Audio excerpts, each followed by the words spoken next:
21 dias no Divã da Graça, Pastor Aloísio Silva. Primeiro dia. Vença o desencorajamento. Um dos ataques mais sutis do inimigo contra pastores e líderes é o desencorajamento e a depressão.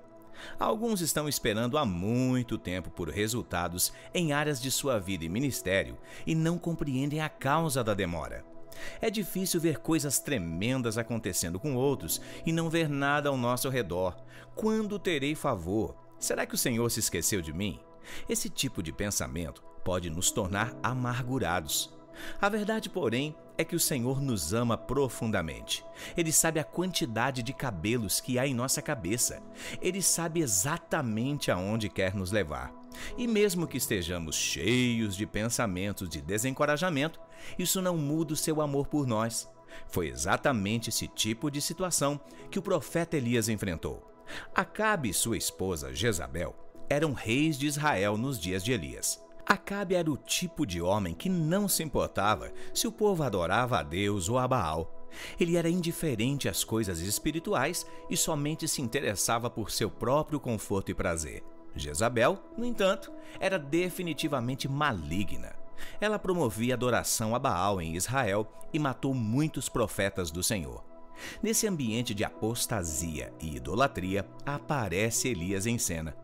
Então Elias, o tisbita dos moradores de Gileade, disse a Acabe: tão certo como vive o Senhor Deus de Israel, perante cuja face estou, nem orvalho nem chuva haverá nestes anos, segundo a minha palavra.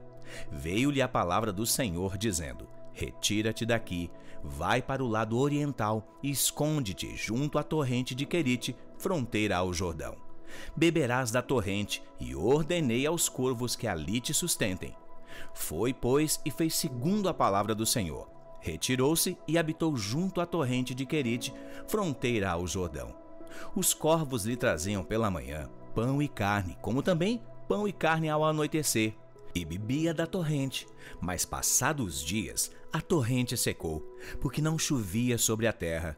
Então lhe veio a palavra do Senhor, dizendo: dispõe-te e vai a Sarepta, que pertence a Sidom, e demora-te ali, onde ordenei a uma mulher viúva que te dê comida. 1 Reis, capítulo 17, do versículo 1 ao 9. Um senso da presença de Deus. Elias tinha um senso da presença de Deus. Ele declarava que estava diante da face do Senhor, mesmo quando se colocava diante de reis. Então o Senhor lhe disse: eu ordenei aos corvos que ali te sustentem. 1 Reis, capítulo 17, versículo 4. Sempre há um ali, um lugar designado por Deus para o seu suprimento. Se você está no lugar designado, ali haverá provisão. Esteja sempre consciente de estar no lugar certo. Acontece, porém, que o lugar designado nem sempre é para toda a vida. Em algum momento, o riacho vai secar. Isso não significa que o lugar não era o designado por Deus para você e nem significa que foi o diabo que secou as águas. Quando Deus tem uma direção nova para nós, ele vai secar certas fontes.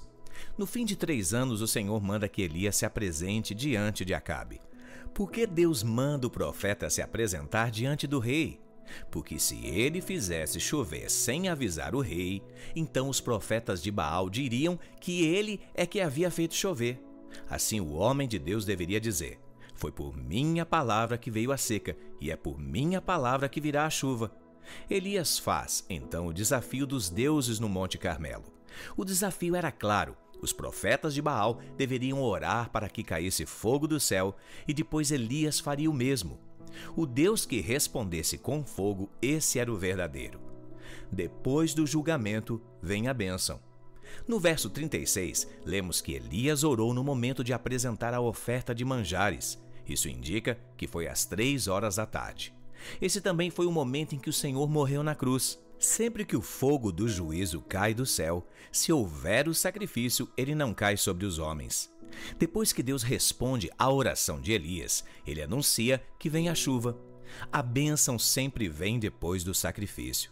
Quando temos revelação da obra consumada, a bênção, o favor e a chuva caem sobre nós. Depois do julgamento, vem a bênção. O julgamento e o fogo da ira já vieram sobre Cristo. Nós somos abençoados hoje porque o julgamento já aconteceu no Calvário. Vivemos no tempo da bênção. Depois disso, no topo do Monte Carmelo, Elias ora 7 vezes para que venha a chuva. Deus já havia dito que mandaria a chuva, mesmo assim Elias teve que orar. Há certos momentos em que simplesmente falamos com a montanha, como fez Elias em 1 Reis capítulo 17, versículo 1. Mas há outros em que precisamos aprender a perseverar em oração. Há alguns momentos em que só devemos orar uma vez, mas há ocasiões em que precisamos orar até 7 vezes. Entenda o 7 aqui como algo simbólico, cujo significado é orar até que surja a nuvem no horizonte. Antes de orar, Elias disse a Acabe que ele deveria preparar sua carruagem e correr, porque viria muita chuva. Mesmo tendo profetizado, ele ainda precisou orar pela chuva. Não ande por vista. Quando Acabe chega ao palácio, ele conta a Jezabel tudo o que acontecera no monte e como os profetas haviam sido mortos. Então, ela ameaça Elias de morte. E aqui começa a nossa mensagem. Elias fugiu para Berseba, que fica no sul de Israel. Ele fugiu porque teve medo. E Acabe fez saber a Jezabel tudo quanto Elias havia feito e como totalmente matara todos os profetas à espada. Então Jezabel mandou um mensageiro a Elias a dizer-lhe: assim me façam os deuses, e outro tanto, se de certo amanhã, a estas horas, não puser a tua vida como a cada um deles. O que vendo ele se levantou e para escapar com vida, se foi e veio a Berseba, que é de Judá, e deixou ali o seu moço. 1 Reis capítulo 19, versículo 1 a 3. Se você é um líder desanimado, que acredita que os melhores dias já passaram, saiba que você não é o único a passar por isso. Elias havia experimentado uma grande vitória sobre o monte. Toda a nação havia se voltado para Deus, mas de repente tudo se dissipou em sua mente. Em vez de atentar para o poder de Deus, ele olhou para o que uma mulher maligna poderia fazer. Elias, o homem de Deus que estava diante da face de Deus, aquele cuja oração Deus respondeu com fogo, sentiu-se amedrontado. Por que isso aconteceu? Na tradução revista e corrigida, o texto diz: vendo Elias. Este é o problema, colocar nossos olhos nas coisas naturais. Elias começou a andar por vista. Essa é a nossa tragédia. Quando vemos a multidão se dissipando, ficamos desencorajados. Vemos a crise financeira, ficamos desencorajados. Somos limitados pelo que é visível. O diabo sempre usa o que é visível. Elias se esqueceu dos corvos que o alimentaram, do suprimento na casa da viúva, do óleo e da farinha que nunca acabaram, da ressurreição da criança. Se ele esqueceu de como Deus lhe respondeu com fogo e da chuva que caiu. Mesmo aquele que tem a maior fé pode decair dela e voltar a andar por vista. O lugar do desencorajamento. Ele mesmo, porém, se foi ao deserto, caminho de um dia, e veio e se assentou debaixo de um zimbro, e pediu para si mesmo a morte, e disse: basta, tomar agora o Senhor a minha alma, pois eu não sou melhor do que os meus pais. Deitou-se e dormiu debaixo do zimbro. Eis que um anjo o tocou e lhe disse: levanta-te e come.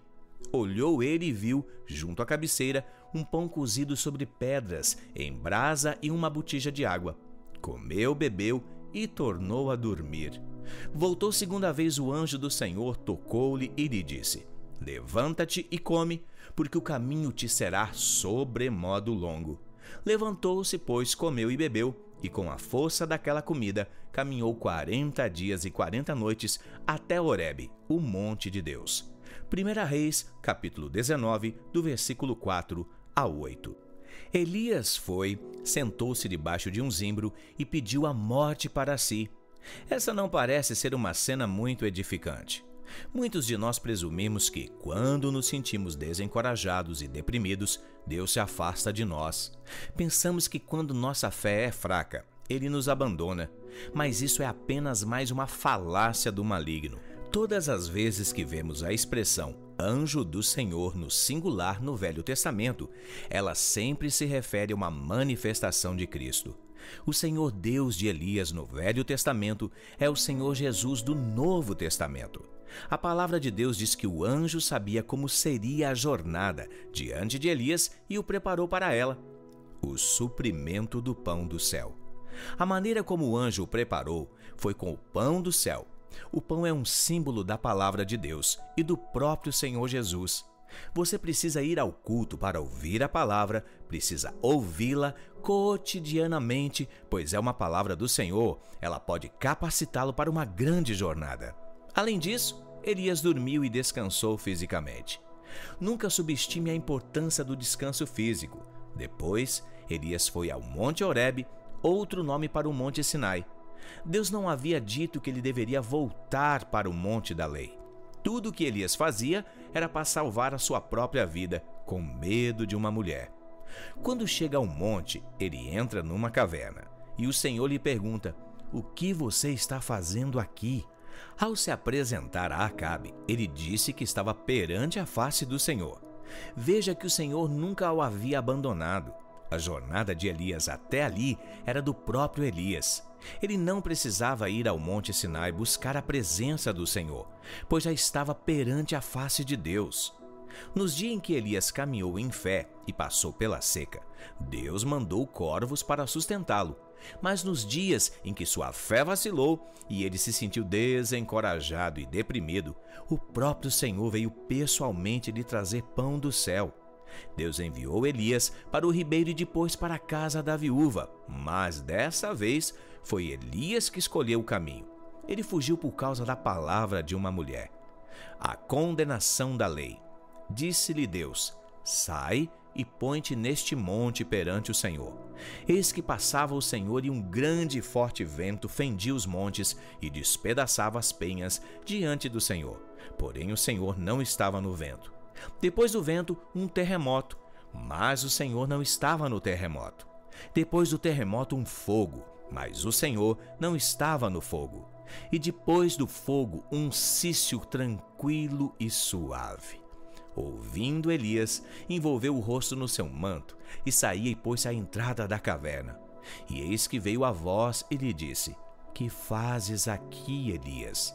1 Reis, capítulo 19, do versículo 11 ao 13. Veja que o Senhor não apareceu a Elias da mesma forma que Moisés no Monte Sinai, mas ele estava no vento suave. Isso aponta para a graça. Quando Elias percebeu a presença do Senhor, ele assumiu uma postura de adoração cobrindo o rosto. Somente a graça produz verdadeira adoração. Na graça esquecemos de nós mesmos. Não falamos de nosso trabalho ou vitórias, mas olhamos para o Senhor. "Só eu fiquei." Ele respondeu: "Tenho sido em extremo zeloso pelo Senhor, Deus dos exércitos, porque os filhos de Israel deixaram a tua aliança, derribaram os teus altares e mataram os teus profetas à espada. E eu fiquei só, e procuraram tirar minha vida." 1 Reis, capítulo 19, versículo 14. Por 3 vezes Elias acusa o povo: "Deixaram a tua aliança, derribaram os teus altares e mataram os teus profetas." Por fim, declara que só ele havia restado. No Monte Carmelo, Elias havia sustentado o nome de Deus, mas agora ele quer que o seu nome seja sustentado. Precisamos entender que somos filhos e estamos sentados à mesa, mas o Pai exige boas maneiras. Ele não permitirá que um filho fique criticando o outro, mesmo que seja verdade. Não cabe a nós condenar os irmãos. Elias diz que ele era o único que havia perseverado, mas o Senhor diz que havia outros 7.000. Todas as vezes que assumimos essa mentalidade do "só eu", estamos flertando com o desânimo e a depressão. Elias aprendeu na caverna que ninguém é indispensável ou insubstituível. No momento em que ele começa a realçar sua própria importância, Deus manda que ele levante um sucessor. Elias era humilde e ungiu Eliseu no seu lugar. A principal lição que Deus quer nos ensinar é a humildade. A vitória sobre o medo. É interessante como depois disso, Elias se torna outro homem. Seu medo desaparece completamente. Ele sabia que a obra de Deus não dependia dele. Deus tinha outros 7.000 para usar. Deus manda Elias ungir Hazael, rei da Síria, e Jeú, rei de Israel. Ao fazer isso, ele estava dizendo que a questão de Jezabel seria resolvida por ele mesmo. Foi Jeú que matou Jezabel. Aconteceu que, depois disso, Acabe morreu e seu filho Acasias, filho de Jezabel, tornou-se rei de Israel. Um dia Acasias caiu da janela do quarto e adoeceu. Então ele mandou consultar Baal-zebub se sararia da doença. 2 Reis capítulo 1, versículo 1 ao 3. Elias então envia a palavra do Senhor, dizendo que por causa disso o rei morreria. Depois do desafio no Monte Carmelo, esperava que se o povo tivesse se voltado para Deus, mas agora eles estavam adorando Baal novamente. Acasias manda um capitão de 50 prender Elias, que estava em cima do monte, mas o fogo de Deus os consome. Ele manda um segundo grupo, que também morre por causa do fogo de Deus. Aqueles capitães não tinham consideração pelo holocausto, por isso, o fogo do juízo veio sobre eles. Um terceiro capitão se humilhou diante de Elias e por causa disso Elias foi com ele. Quando somos humildes e reconhecemos que o homem de Deus nos foi enviado, recebemos graça. Nesse momento, Elias volta para Samaria, ao palácio do rei. Veja como ele agora está diferente. Não há um sinal de medo nele. Ele havia fugido de Samaria por medo de Jezabel, mas agora está cheio de paz e confiança. Acasias morreu, segundo a palavra de Elias, e não houve nada que sua mãe Jezabel pudesse fazer. Quando você percebe que não é indispensável e insubstituível, quando você entende que tudo o que realiza é pelo poder de Deus e é um privilégio servi-lo, então todo medo e desencorajamento vai embora. Precisamos entender que se não quisermos o ministério, Deus vai levantar outra pessoa em nosso lugar.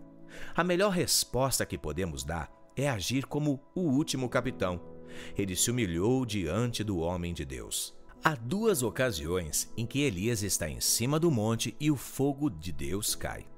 Na primeira vez havia o sacrifício, por isso o fogo não caiu sobre as pessoas, mas na segunda não havia sacrifício, e o resultado foi condenação e morte. Tudo isso é sombra da morte do Senhor Jesus na cruz pelos nossos pecados. O mundo precisa compreender que o fogo do juízo caiu sobre Jesus. Entretanto, se eles tratam com desrespeito o enviado de Deus e ignoram o sacrifício de Jesus, então sofrerão o juízo. Se o mundo não entender que o fogo da ira de Deus já veio sobre Jesus, então chegará o tempo em que o fogo do juízo virá sobre ele. E a vós outros que sois atribulados, alívio juntamente conosco, quando do céu se manifestar o Senhor Jesus, com os anjos do seu poder, em chama de fogo, tomando vingança contra os que não conhecem a Deus e contra os que não obedecem ao Evangelho de nosso Senhor Jesus. 2 Tessalonicenses, capítulo 1, do versículo 7 ao 8. Um exemplo no Novo Testamento. Muitos anos depois desses eventos, encontramos-nos novamente em Samaria. Aquele que é o maior que Elias estava entre os samaritanos e havia sido rejeitado por eles. A palavra do Senhor diz que ele também estava para ser recebido no céu, como foi Elias. E aconteceu que, ao se completarem os dias em que devia ele ser assunto ao céu, manifestou no semblante a intrépida resolução de ir para Jerusalém e enviou mensageiros que o atendessem. Indo eles entraram numa aldeia de samaritanos para lhe preparar pousada. Mas não o receberam, porque o aspecto dele era de quem decisivamente ia para Jerusalém.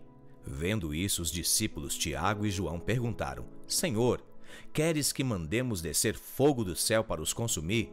Jesus, porém, voltando-se, os repreendeu e disse: Vós não sabeis de que espírito sois, pois o Filho do Homem não veio para destruir as almas dos homens, mas para salvá-las. E seguiram para outra aldeia. Lucas capítulo 9, versículos 51 ao 56.